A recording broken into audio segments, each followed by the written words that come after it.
السلام عليكم ورحمة الله. إن الحمد لله نحمده ونستعينه ونستغفره ونعوذ بالله تعالى من شرور أنفسنا ومن سيئات أعمالنا.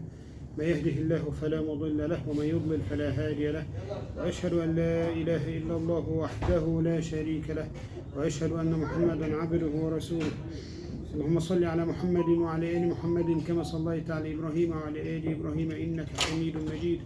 اللهم بارك على محمد وعلى آل محمد كما باركت على إبراهيم وعلى آل إبراهيم إنك حميد مجيد. وبعد, going to continue inshallah with the series about the Quran.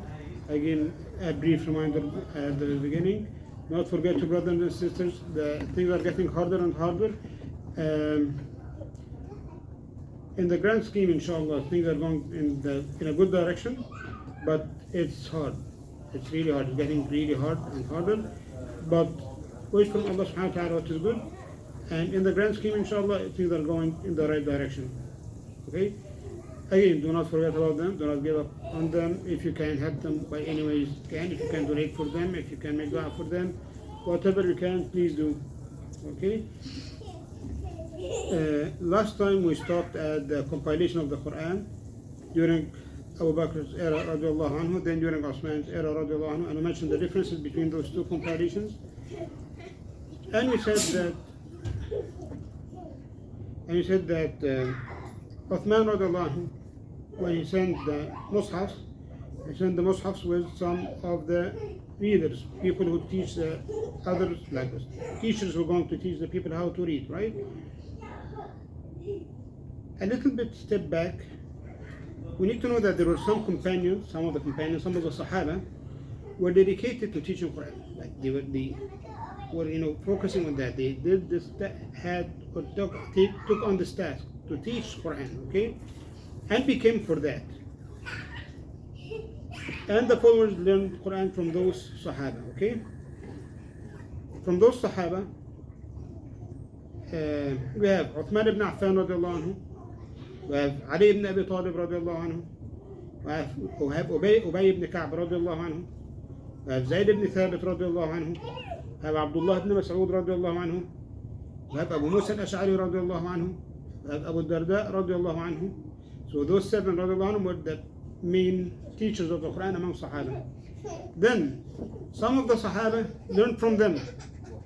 Like from Ubay radiallahu anhu, some of the Sahaba recited and Ubay taught them, and they were direct students from him. They read the Quran, recited Quran for him to learn.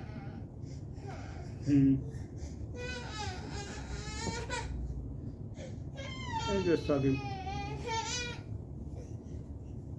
Okay, so some of the companions who recited Quran to Ubay radiallahu anhu, like learned from Ubay. Of course, they learned some of the Quran when the Prophet ﷺ was still alive. But after the Prophet ﷺ died, they wanted to complete and learn more. And their teacher was Ubay ibn Ka'b radiallahu anhu.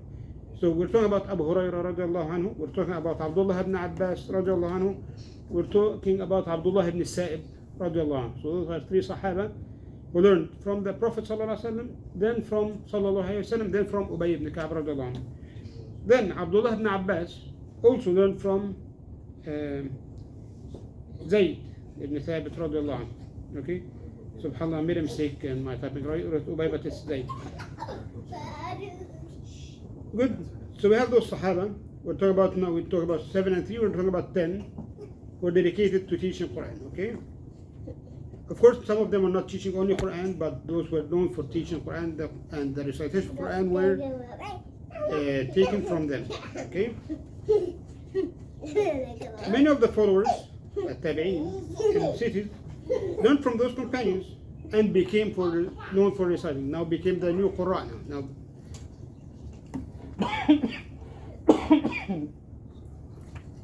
sorry. No, I'm good. So as we mentioned last time, the knowledge is transferred or transmitted from generation to generation. So from those Sahaba became those followers, the Tabi'een, learned from the Sahaba, and some of them became popular and famous from this. Like they took on this task from them, and now, like they spread. As we said, Sahaba spread in the cities or in the world, and then those تابعين became in different cities. Okay, so in Medina we had الصعب بن المسيب, عروة بن الزبير, سالم بن عبد الله بن عمر, عمر بن عبد العزيز. عمر بن عبد العزيز Khalifa, he became a Khalifa afterwards. He was known for Quran. So subhanallah, Umar ibn Abdul radiallahu anhu, rahimahullah ta'ala, sometimes they refer to him as the fifth righteous Khalifa, or the sixth righteous Khalifa, since Hassan is actually the fifth. But he was one of the best Khalifas after the righteous Khalifas. So Umar ibn Abdul Aziz radiallahu anhu, and he was from Bani Umayyah also. So he was also a scholar before he became a Khalifa. Anyway, so Umar ibn Abdul Aziz, Sulaiman ibn Yasar, Ata ibn Yasar, Mu'ad ibn al-Harith, who was known also for Mu'ad al-Qari, Abdul Rahman ibn Hurmuz al-A'raj, Ibn Shihab al-Zuhri, Muslim ibn Jundab, Zayd ibn Aslam, all of those were in Medina. Okay, then parallelly or not just simultaneously, they were other followers in Mecca, also known for reciting Quran and for teaching Quran. Ubayd ibn Umayr, Ata ibn Abi Rabah, Tawus, Mujahid, Ikrimah, Ibn Abi Mulaika, and all of those, by the way, are students for Ibn Abbas. And in Al-Kufa, okay, remember when we said that, a lot of Sahaba went to Iraq because this was, like a starting point, or like a place where they gathered and started, the expeditions toward the east in the Persian Empire. So in Kufa, we had Alqama, we had Al-Aswad, we had Masruq, Abir al-Salmani, Amr ibn Shrahil, Al-Harith ibn Qais, Amr ibn Maymun, Abu Abdul Rahman al-Sulami, Sa'id ibn Jubayl, Al-Nakha'i, Al-Sha'bi. All those were in Kufa. Okay? And then in Al-Basra, we had Abu al-Aliyah and Abu Raja, Nasr ibn Asim, Yahya ibn Ya'mur, Al-Hasan al-Basri, the famous Hasan al-Basri, right? And Ibn Sirin and Qatada. In Iraq also. Kufa and Basra both in Iraq. Okay? And then in Sham, in Levant, we had Al-Mughira ibn Abi Shihab al-Makhzumi, and this was a direct student for Uthman radiallahu anhu, and Khalifa ibn Sa'd, and he was a student for Abu Darda radiallahu anhu. Then, as you mentioned, generation teaches generation. At the early 100s, like that, early in the second century of Hijrah, some scholars became dedicated for this branch of knowledge and started making it an actual knowledge. Like the knowledge was there, like any knowledge from the Islamic knowledge was there.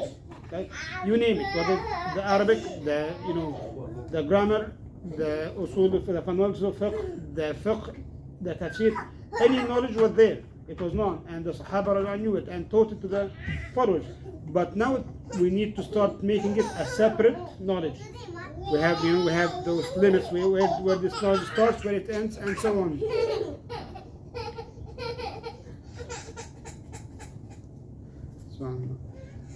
Okay, so early hundreds, some scholars became dedicated to this knowledge and started, it started forming as a branch of knowledge. And those became Imams in recitation that people would follow and learn from. Same as what happened with all other branches of knowledge. And then from those scholars who became famous in the early 100s and became known for the Qira'a and Iqra', again in the cities. In Medina, we have Abu Ja'far Yazid ibn al-Qaqa' and Nafi' ibn Abdul Rahman. And then in Mecca, we have Abdullah ibn Kathir wa Humayd ibn Qais al-A'raj. Okay? And in Kufa, we have Asim ibn Abi al-Najud wa Sulaiman al-A'mash wa Hamza wal-Kasai. And in Basra, we have Abdullah ibn Abi Ishaq wa Isa ibn Amr wa Abu Amr ibn al-Ala wa Asim al-Jahdari wa Yaqub al-Hadrami. I'm mentioning this because we're going to circle back to them, because those are actually very important people. Again, and in Levant and Sham, we had Abdullah ibn Amir wa Ismail ibn Abdullah ibn al-Muhajir wa Yahya ibn al-Harith wa Shuraih ibn Yazid al-Hadrami.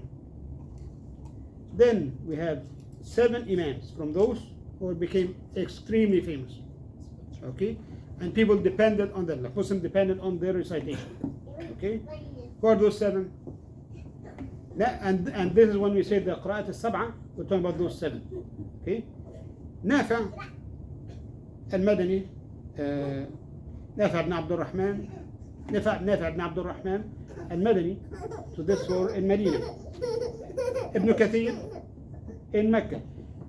By the way, I know it sometimes gets misconception. Ibn Kathir is not the Ibn Kathir for Tafsir. Like there are 6 centuries between them. Okay, it's just the same name.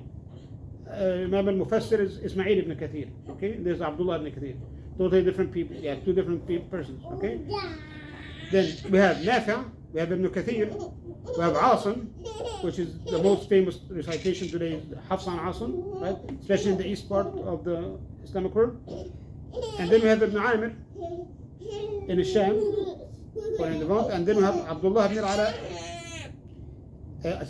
Abu Amr ibn al-Ala in al-Basra, and then Hamza al-Kasai were also in Kufa. So we had 3 in Kufa, and Abu Amr ibn al-Ala was in Basra.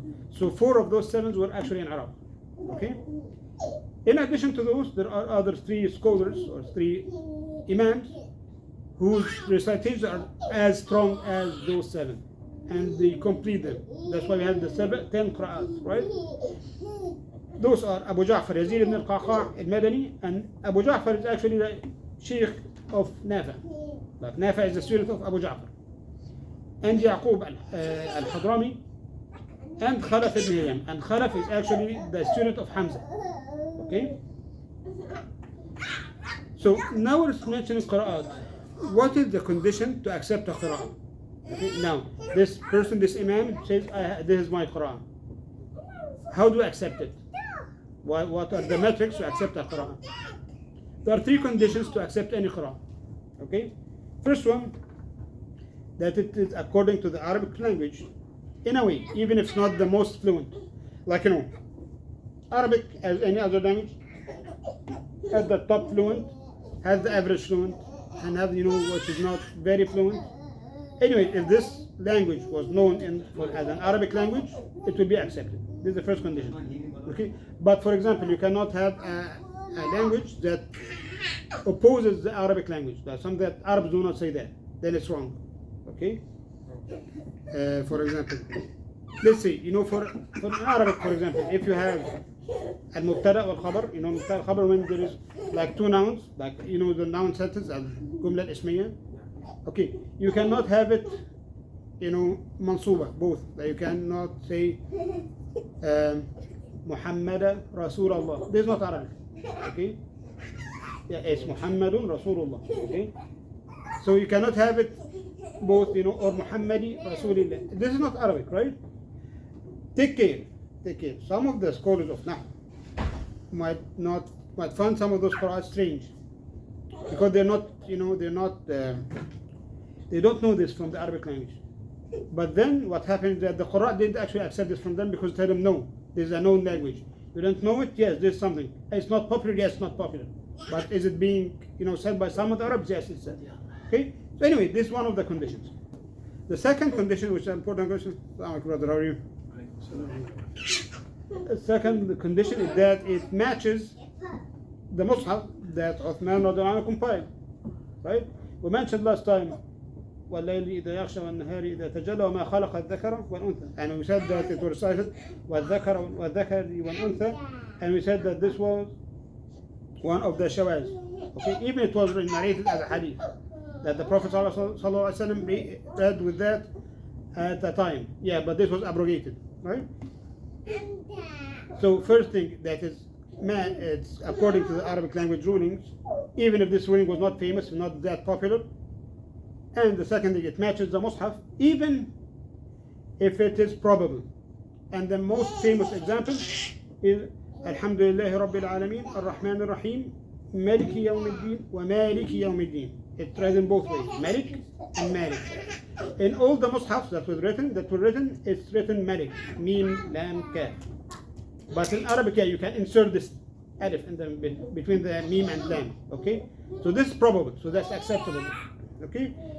Then the third and most important condition, that the chain of narration is authentic. Right?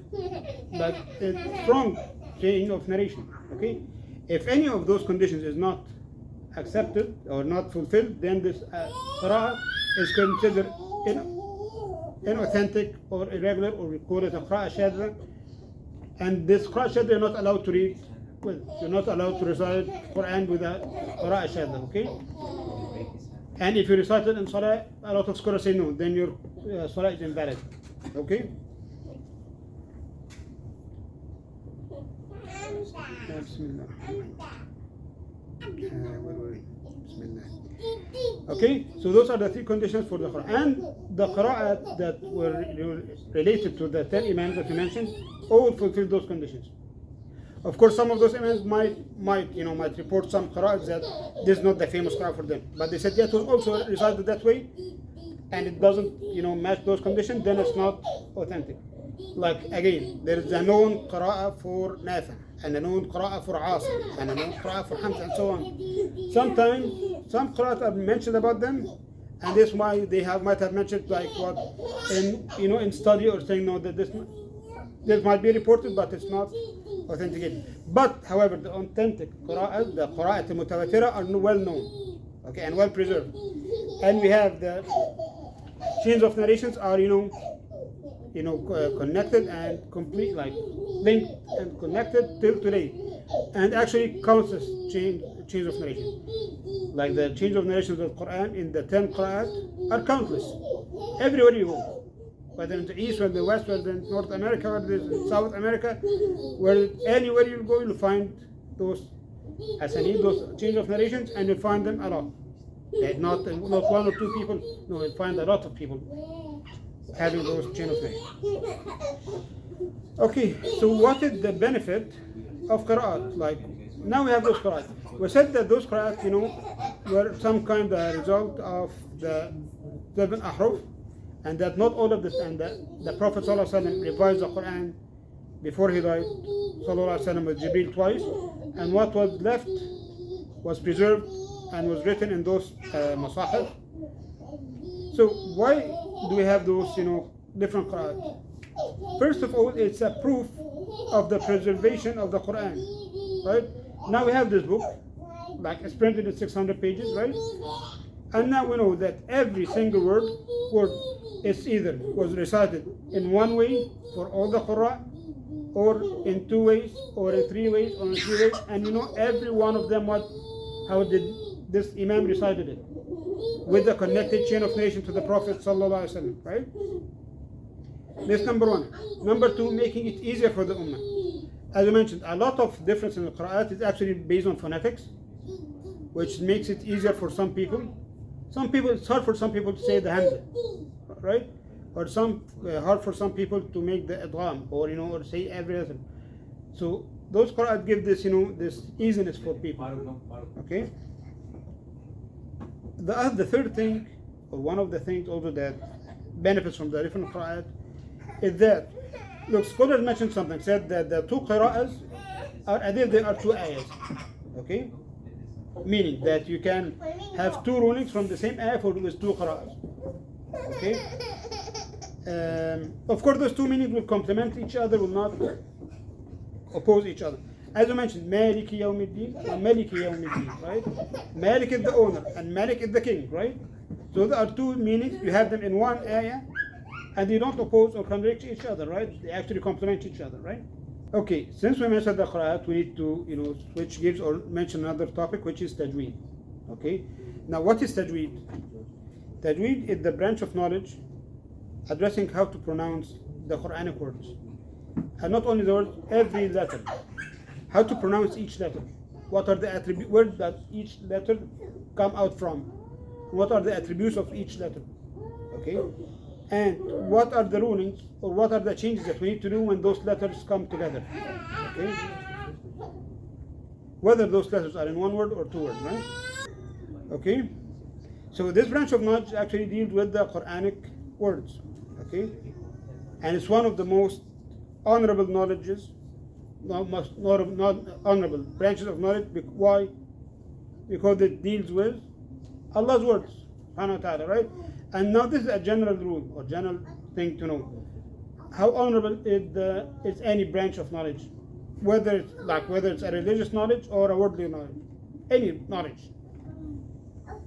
The topic that address, the more honorable the topic it addresses, the more honorable this knowledge is, right?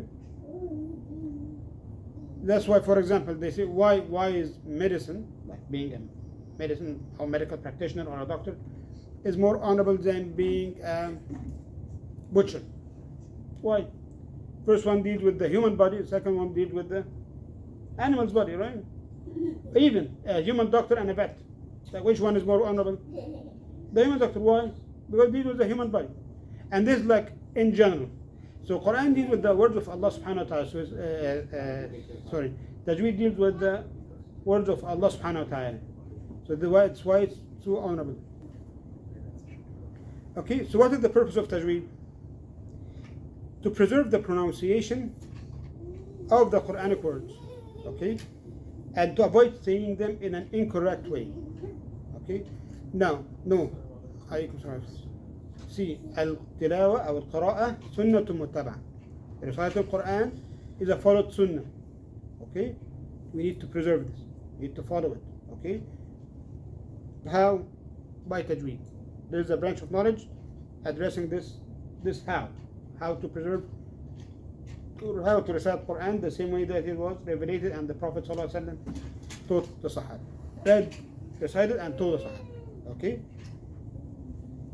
So not following those Tajweed rules result in mistakes when reading Quran, which is called al-lahm. Okay? And then those mistakes are either apparent or subtle, right? We call it al-lahm al-jali, which is apparent, and the lahm al-khafi, which is subtle. Apparent mistakes, like what? Things that change the structure of the word, whether it changes the meaning or not. Okay? Again, if someone recites Alhamdulillahi Rabbil Alameen, okay, now we made it kasra and hamd, right? And this is wrong, and this is an apparent mistake. This is a lahm jali, right? صراط الذين أنعمت عليهم. There's also a lahm jali, صراط الذين أنعمت, right? And this changes the meaning too, right? We call it apparent mistake, or it's called lahm jali, because it's apparent. Like you can see it, you can know it, whether you know the rules of Tajweed or not, right? You don't need to be knowledgeable in Tajweed, or to have this knowledge to rule that this is a mistake, right? And this type of mistake is haram. Okay, by consensus, like nobody disagrees, by consensus between the scholars, that this way or this type of mistakes in reciting Quran is haram.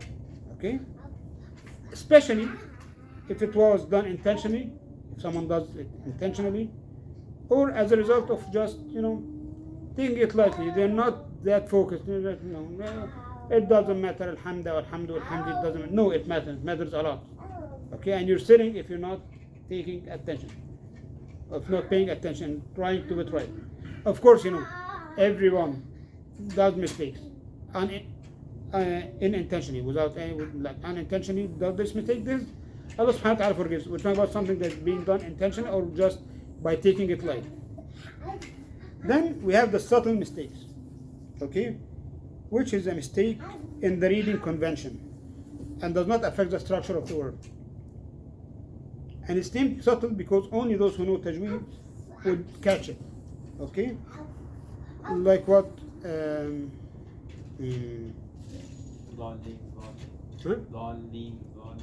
No, this is actually apparent. Okay? Well, let's see. Yeah, if you add a ghunna where you don't need a ghunna, or if you don't make the ghunna, or for example, استغفر لهم. If you say استغفر لهم, لو made an idgham where you don't should make. Okay? The ruling about this one is actually disputed. Some scholars say it's still haram, and some say no, it's only dislike. Anyways, it is you're not following the convention that of the Qira'at. Okay? So what is the source of this knowledge now? Where does Tajweed come from? Okay? From the Prophet ﷺ, right? The Prophet ﷺ was Arabic, and he spoke in Arabic, and he said Quran in Arabic, and he told his Arabic companions, right? Even if there were some of the companions not Arab, they actually were living there, we were talking the language, they knew how to pronounce the letters, and they took it from the Prophet ﷺ, right? And As you mentioned, the Prophet ﷺ recited that way. He passed this knowledge to the Sahaba. Sahaba passed it to the followers. The followers passed it to the generation after generation after generation after generation till it reached us. Okay? It's just in a recurrent way. Okay? To make this more clear, the Prophet ﷺ guided even the Sahaba to learn Quran from specific companions. Okay? Who were the most competent with the recitation. Imam Ibn Majah rahimahullah ta'ala reported on the authority of Ibn Mas'ud radiallahu anhu, who said, Abu Bakr and Umar radiallahu anhu gave me glad tidings that the Messenger of Allah sallallahu alayhi wasallam had said, whoever would like to recite the Quran as fresh as it was when it was revealed, let him recite it like Ibn Abd. It's Abdullah ibn Maktoum. He is Abdullah ibn Mas'ud. And he sometimes was referred as Abdullah ibn Abd. Like his mother was named or gave her the kunya of Abdullah or Abd, right? So the Prophet ﷺ is referring to Abdullah ibn Mas'ud himself. Okay? Also, Abdullah ibn Amr radiallahu anhu mentioned Abdullah ibn Mas'ud and said, I shall forever love that man. For I heard the Prophet ﷺ saying, he was talking about Abdullah ibn Mas'ud, he said, I will always love him. Why?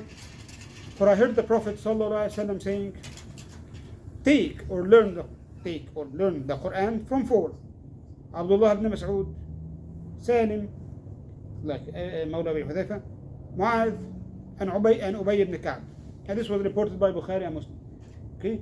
As you mentioned, there were more than those Sahaba who were famous or not known for reciting Quran and teaching Quran, but we just mentioned a sample of the hadith. Okay? Now, Tajweed, when I mention Tajweed, we have two branches of Tajweed or two categories. One of them is the theoretical, which is knowing the rules, right? To make it more clear, if you have an English language speaker, right? They speak, or this person speaks, right? They do not make mistakes, right? They can be illiterate, they can maybe never heard about grammar, right? But they're still talking in a proper way, in a correct way, right? Because that's their language, right?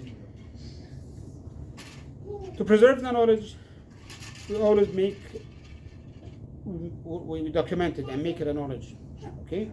So now this Tajweed we have a theoretical part, okay, which in theory, which is basically the rules. It tells you, okay, those are the attributes of the letter. There is where you want to, if you want to say a ra, say it from this point. If you want to say a dad, say it from this point. If you want to say a ba, say it from this point. This is how you say this.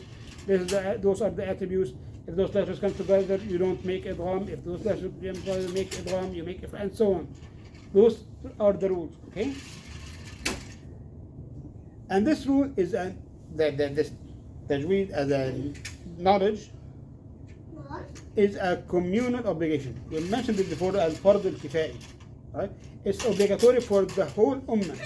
Like, a ummah as a whole, the ummah Muslim nation as a whole needs to have preserved this knowledge, needs to have this knowledge, needs to keep this knowledge, needs to, pass on this knowledge from generation to generation, right? And for the common Muslim, it's recommended. It's something that is like or recommended to learn and know. Okay? For those who teach Quran or are, recite Quran publicly, like they are known as a Qari, no, they need to know those rules. It becomes obligatory for them because they are being followed now. They are models now, right? So they need to avoid any kind of mistake. Before we continue this, I maybe forgot to mention this, and it's something important. Both Quran, the recitation of Quran, and Tajweed are not something that you can take from books. No, it will not happen. Yeah, you must have a teacher. There is no way, because most of these are phonetics, right? I can continue describing for you how to say the ba, right? In 100 pages, you're still not going to say it right. I'm going to describe for you how to say the ta. You'll never get it right. You need to learn it, hear it from your teacher, and you need to say it in front of your teacher and tell you yes. Yeah, you're saying it right. Okay, you need to say, I tell you, the teacher says it, you're saying it right. Okay? So whether it's the Quran or the Tajweed is something that's learned from, mouth to ear, mouth to ear, mouth to ear. Okay? It's not in books. And that's why, and we're going to mention this next time, inshallah, about the enhancement that happened on the Mus'haf. As I told you at the beginning, no dots, no harakat, nothing. Just plain letters, right? I told you that. Why? Because what prevails? The recitation, the narration. Okay?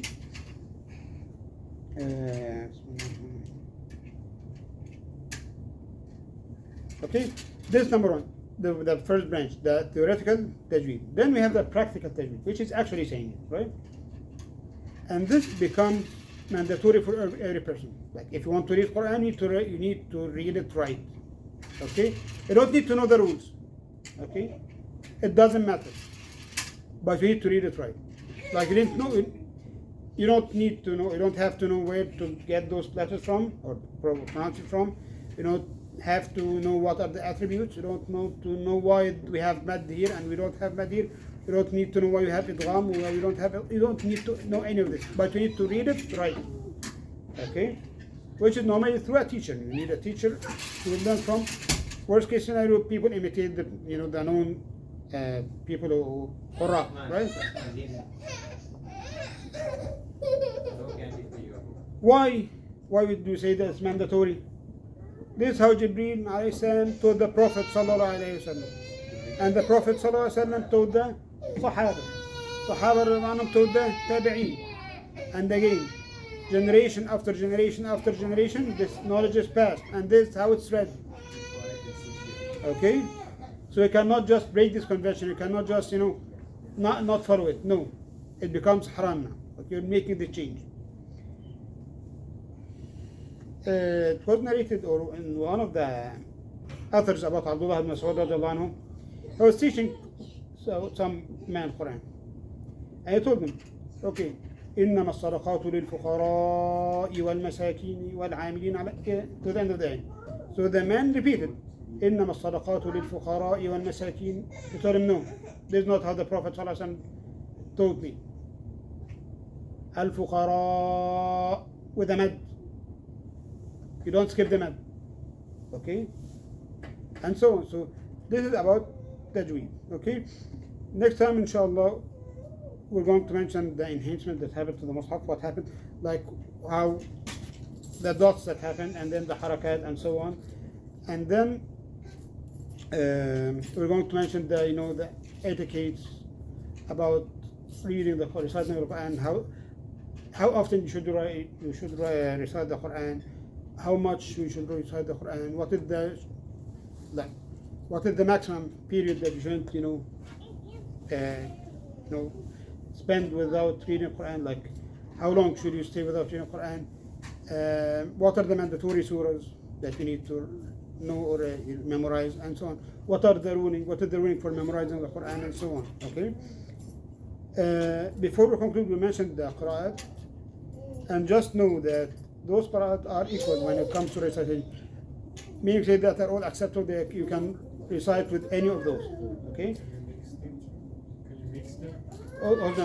Okay. You can read to any of those Qira'at. Okay. When you are delivering, or when you are saying that, okay, I'm now reciting according to Hafs and Asim, you need to follow the rules of this Qira'at. Okay. Mixing Qira'at is something that is totally unrecommended, especially what differentiates you from an ignorant person then, right? And then this is a narration, we keep it, right? Like, no, some of the Qurra made their own choices. Like Nafi' made his own choices, Hafs made his own choices, Asim made his own choices, right? And so on. They made some choices in the Qur'an, which is okay because it's all based on what the Prophet ﷺ recited. Like for Asim, right? Asim doesn't have any imana, right? Except in one word. Especially I'm talking about Hafs and Asim. Only one word, right? Bismillah majraha wa mursaha, right? This is the only word in the Quran, in his narration, right? Why? He made this selection, and he might, Allah made this selection to tell you that, this is also acceptable, but my choice is not making this imam, right? الله الذي خلقكم من ضعف ثم جعل من بعد ضعف قوة ثم جعل من بعد قوة ضعفا وشيبة. This is the first, or this is the الوجه المقدم. This is what we would normally recite with. And then there was a narration about حفص also. الله الذي خلقه من ضعف ثم جعل من بعد ضعف قوة ثم جعل من بعد ضعف قوة وشيبة. Why? This is a selection from him. We could tell you that it was also read that way. Okay? But my choice is not. My choice is make it ضعف ضعف. Okay? But you can read with both. Okay? So what I'm saying is that if you're mentioning a narration, no, you should follow it. Okay? But especially for a person who will not differentiate and might put some things or might mix in a way that would lead to a wrong meaning. Okay? So short answer is yes, permissible, but don't do it. Okay? So yeah, so why do we for example in the East read recite according to Hafs, and in the West it's قالون عن نافع and ورش عن نافع and so on? Why? A lot of factors happen. The fiqhi method has an effect. How Abu Hanifa radiallahu anhu rahimahullah was a student of Asim, like he learned Quran from Asim, so he chose Hafs and Asim, right? Then the Ottoman Empire came, and everywhere it was ruling, they have the judges, and the judge would come and lead to the selection of the Hanafi method, which will be Hafs and Asim, right? Not even Abu Bakr and Asim, Hafs and Asim, right? In the West, they're Malikis, right? They prefer, the Imam Malik said Qira'at Nafi' Sunnah. Like Imam Malik showed the Qira'a by Imam Nafi'. So in Libya and Tunisia, they read according to Qalun. Jazair, Maghreb, and going west, they read according to Warsh and Nafi', both Nafi', right? And so on. Does this mean that those Qira'as are not equal? No, they are equal. Can you read with any according to any Qira'a? Yes, read according to any Qira'a. But we need to learn it and follow it. Okay? Okay, so this will be for tonight. جزاكم الله خير. Do you have any other question? Yeah. So if somebody is starting Quran for the first time, it's better first he does practical for a few surahs and then study tajweed, right? Or should he start tajweed from day one? Look, normally if you talk about normally when you start with, if we're talking about kids will just imitate, right? Like normally, and this is actually a sunnah that we start with kids with just amma, right? And they know how to read it, like the sheikh would tell them how to read, and they read it and so on. When they grow up a little bit, they start taking the next step. Okay, for any Muslim who's going to start learning Quran, it depends, right? It depends on the person and the teacher, right? If the teacher was going to tell you, okay, recite after me and just memorize this way as a start, yeah, it's okay. For myself, my own experience, I found that it was no. I needed to know the rules, and now I can apply. Even in tajweed, even if you get a tajweed book, you'll find that the chapters are not the same, are not in the same arrangement. Some of them start with the rulings regarding the Nun Sakina wa Tanween. Some of them will start with the Makharij al-Huruf and so on. So it depends, and there is a huge factor on the Sheikh who is teaching you. Like some of them say, I'm going to tell about the Ahkam Nun Sakina wa Tanween and so on, and then you're going to know about the Makharij. Some tell you no, I'm going to tell you about the Makharij, because when I'm telling you need to make ikhfa, I'm going to tell you take your tongue to where this Makharij is, but do not push. If you don't know where the makhraj is, you don't know where to put your tongue, right? And so on. So it depends on the teacher. But as I told you, if you're learning how to read, this is the mandatory part. But again, spend money on this, spend time on this, give it attention, right? This is something that you need to take care of. Okay. You are always telling me I want to to follow the Prophet sallallahu alaihi wasallam, start with this. Start with this. Learn tajweed. Yeah. I need to Don't, learn like Arabic first. they don't contradict. And what is tajweed? Tajweed is the phonetics part of Arabic. Okay? Tajweed is the phonetics of Arabic. Okay? Learn this. Don't tell me that I want to do this and you come talking with me in this small, tiny details, and you cannot recite properly, right? No, I'm talking for real. I'm not reprimanding you. I'm giving you sincere advice. This is where, if you want to start, this is where you start. This is, by the way, this is the start of ilm, of any of knowledge. Start with Quran. This is the first thing to start. You start with how to read it, and then how to understand it. I'm learning the beginning, middle, and ending of the letters. What? The beginning, middle, and ending of the letters. Okay, good. Yeah, if you need to start with that, it's good. Good, that's good. You know, first step, yeah. Of course, you need to know the letters to know the tajweed. That's normal. Okay, which is good. Okay, but if you ask me about how to do this, this is the way. Start from here. Okay. Other questions? You have? You mentioned that the sunnah was Nafi', Qira'at Nafi'. This is the Imam Malik's selection. Okay. Imam Abu Hanifa chose Qira'at Asim. Imam Ahmad chose, I don't remember, he had a selection and said if not, then Shu'ba an Asim. Right? By the way, the Qira'a by Asim, and especially Hafs, it's Hafs عن عاصم عن أبو عبد الرحمن السلمي عن علي بن أبي طالب رضي الله عنه. Okay, and as I told you, and this is the actual Qira'a of Ali. The only word that has this different is ضعف وضعف by Asim. Okay, and Abu Bakr شعبة عن عاصم عن زر بن حبيش عن عبد الله بن مسعود عن النبي صلى الله عليه وسلم. Okay, and subhanallah, I just noted this when I was mentioning this hadith. Whoever wants to read the Quran, fresh as it was revelated. So this is reported on by this same narration.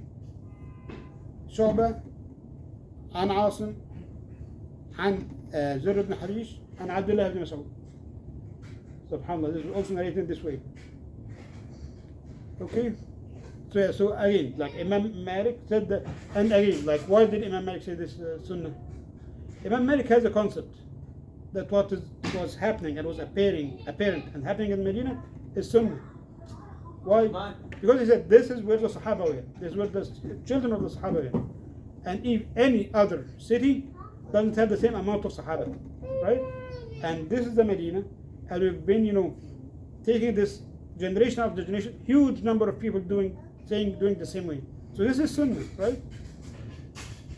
And again, this is a choice. And when I tell you a choice, this is not saying that this is good and this is bad. No, I prefer this.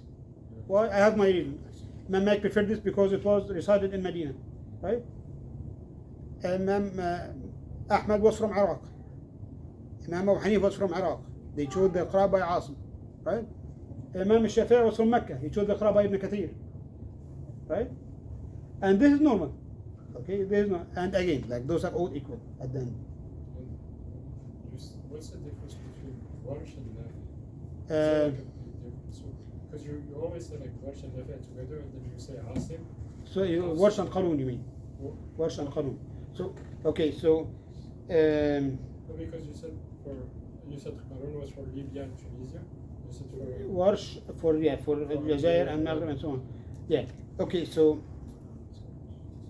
Now, any of those قارئ like Nafi', Al-Kasai, Ibn Kathir, any of them. Oh, so Nafi' is not a Qira'a, it's a Qur'an. No, Nafi' is a Qira'a, okay? So, Nafi' is the Imam, right? Okay? So, every of those قارئ has a lot of students, right? Then, again, you can't preserve, like he had, for example, 100 students. You cannot keep track with those 100, right? So, we need to limit it down. So now, when it was like I don't remember who it was, but when it's Imam Abu Amr al-Dani in his book Taysir showed those 7 Qur'an and limited it to only 2 they call it what they call راوي عن القارئ. So the قراءة of نافع and رواية قانون. Okay, means that this is a قراءة by نافع and the narration of قانون and the narration of ورش ابن كثير and so on, right? ابن كثير قنبل and بزي, okay, and so on. So what's happening now is that we need to limit, otherwise we're not going to lose track of it, right? So now this was the one that were more preserved more. Not only those were preserved, but this were given the most attention and became more famous, right? So for Asim, for example, we had two narrators, Hafs and Abu Bakr Shu'bah, right? Or Abu Bakr and Shu'bah, yeah, this is the same person, okay? Abu Bakr and Shu'bah. Those are for Asim, okay? For Nafi', we had to also do who? Qarun and Warsh. Nafi' is the Qari. Are the Rawis, okay? Qarun was in Medina. I was living in Medina. He was like learned from Nafi' for 20 years, okay? And to the extent, and then Nafi' told him one day, Who learned from Nafi'? Qarun. And then on one day, Nafi' told him, "What are you doing? Like you keep reciting to me. This has been like 20 years now. No, go sit in the mosque. I'll send you someone to learn from you. You're not going to learn from me forever, right?" So imagine, like he took it in 20 years from Nafi'. No, he said, "No, this is enough. You need to go and teach now, okay? This is for Qarun, okay?" Warsh was from Egypt, okay? Warsh went to Medina and met Imam Nafi' and told him, "I want to read and see, will you approve me or not?" Then okay, so I started reading, and then Imam Nafi' liked his recitation. I told him, "Yeah, continue," and he gave him preference on everyone else. Like people knew, like the other students knew, so they gave him their time. Even okay, no, you read, and then Warsh learned from Nafi', and actually Warsh had maybe some selection or something, and then he presented this to Nafi', and Nafi' approved it. Okay, so that's why you can find that between Warsh and Qarun they have the same words but different phonetics, but the same word. Okay, and that's why like Qarun had the shortest murud, Warsh had the longest murud. Okay, so at the end they both refer to Nafi'. Like one was Nafi' taught directly, and the other one he learned and approved, because Nafi' learned from 70 of the companions. Okay, learned from 70 of the companions, so he knows this, and then it's his selection. Like again, I told he chose from those Qur'ans, right? So if somebody who finishes Tajweed, learning the rules of Tajweed, and now should they start memorizing the Quran, or should they start learning the Arabic language, or should they do both together? No, you should start with memorizing Quran and Tajweed concurrently, and then go with the Arabic. Look, you have limited time. Okay, you have limited time, and then, as I told you, Tajweed you need some time. And again, Tajweed it's not that I'm going to tell you do this, you're going to do it and call it a day. No, Tajweed needs practice. Okay, needs some practice. Because at the end of the day, the tongue is a muscle, right? And you need to use it and to make it and bend it in this way so that you can say it that way. Okay, so it will take some time. So start with it. Like the first thing that you have to do is to learn Al-Fatiha, how to recite it, and the surah, any surah. Okay, why? Because the Fatiha is mandatory, and the surah, because the surah, some scholars say it's mandatory to read something with the Fatiha, and some scholars say no, it's sunnah, but if you missed it, you need to make sujud sahw, right? Anyway, so at least you need this, the Fatiha and one or two surahs at least, right? You need to start with this. It's the mandatory. This is the first thing. And if you're going to memorize them, now you're going to learn them and to how to say them in the proper way, right? You're going to continue this way with the other surahs, and you're going to know about the tajweed bit by bit till you finish it, right? Like again, like if you talk about the rules, it shouldn't take long. Okay, yeah, learning the rules of tajweed. I know some people take years and years, but this is wrong. No, tajweed shouldn't be that long. It should be a course, right? Let's say 10 times, 15, there are 15 lessons. This is the maximum. Of course, to get the basic part. If you want to go to the advanced level, yeah, you can go. But like do know tajweed, yeah, it's a course, like 15 hours, 10 hours, something like that. You would be able to know a good chunk of it. Okay? Then memorizing Quran is, is generally speaking, it is, again, it's a communal obligation. Like for the Ummah, we need to have enough people who are kuffar. But for every single person, it is recommended. It's actually strongly recommended. Okay? After learning what's mandatory for you. Yeah, things that are mandatory for each person, you need to start with it first. Like don't go, memorizing the whole Quran. I don't know how to pray. Right? I don't know what invalidates your, right? No, you need to know this first and then continue with the reciting the Quran. But so this is the thing. So again, so my answer is that I know that of course you know how to read Fatiha, some surahs at least, right? So now start with Quran, and depends on your teacher. Like I've seen teachers who would say, no, let's start, for example, like 2-3 classes, just set some basics, and then we can start, memorizing. Some of them, no, we're going to memorize, and I'm going to give you like each time some knowledge or some, information, and over time you're going to, to accumulate this, and and you're going to fix the mistake that you're doing first. This is normal. Like again, it depends on the teacher, but put the effort to do it. Okay, and Arabic is extremely important to understand, because to be honest, it doesn't matter how many translations going to read. It's not the same meaning. Okay, so you need this Arabic language too. Okay, any other questions? Yeah. Like going back to Qira'at, there's like one that's like very different from the others that I hear. Yeah. It's the one that's with the Hamza, like at every Hamza, like they stop. Yeah, this Qira'at Hamza. Hamza. Yeah, Imam Hamza, yes. As one of the recurrent narrations, one of the 7 Qur'an. Okay? Yes, it's different. And this is the beauty. Again, 2 things. It's a beauty, and again, it's additional meaning. Right? And subhanAllah,